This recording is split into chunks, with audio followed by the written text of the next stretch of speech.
Welcome to Rishi TV story time.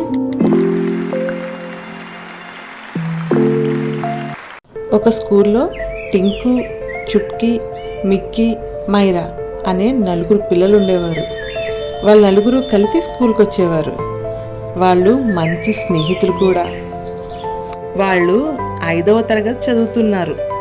వారు కలిసి చదువుకోవటానికి, ఆడుకోవటానికి, ఒకరికి ఒకరు సహాయం చేసుకోవటానికి చాలా ఇష్టపడేవారు. వారి చిరునవ్వులు తరగతి గదిని మరింత వెలుగులతో నింపేవి.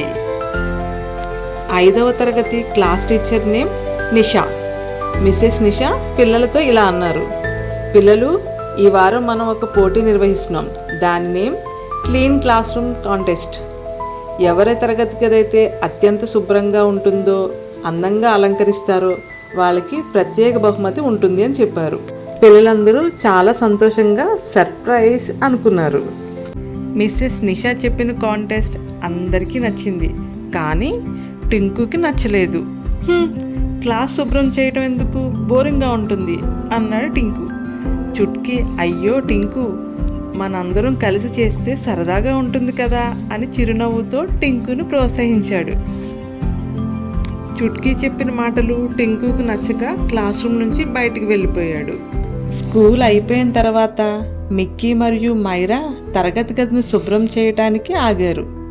చుట్కీ కూడా వారితో కలిసి బెంచీలు సర్ది గోడపై రంగురంగుల పోస్టర్లను వేలాడదీశారు. ముగ్గురు కలిసి క్లాస్ రూమ్ని చాలా అందంగా చేశారు. ఉదయాన్నే స్కూల్కి వచ్చి క్లాస్ రూమ్ని చూశాడు టింకు.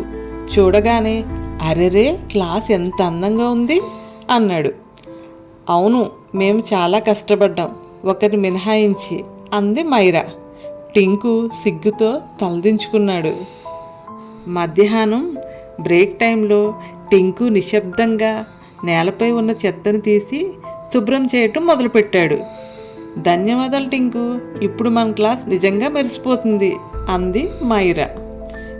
టింకు చిన్నగా నవ్వి తల ఊపాడు. కంగ్రాచులేషన్స్ చిల్డ్రన్స్, 5వ తరగతి మొదటి బహుమతిని గెలుచుకుంది అని చెప్పింది మిసెస్ నిషి. పిల్లలు చప్పట్లు కొడుతూ ఆనందంతో ఎగిరారు. తరగతి గదంతా ఆనందంతో నిండిపోయింది. ఆ రోజు నుండి చుట్కీ, టింకు, మిక్కీ, మైరా ఎప్పుడూ కలిసే పనిచేసేవారు.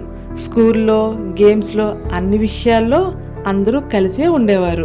ఎందుకంటే అందరూ కలిసి ఉంటే ప్రతి పనిని అందంగా మారుస్తుంది.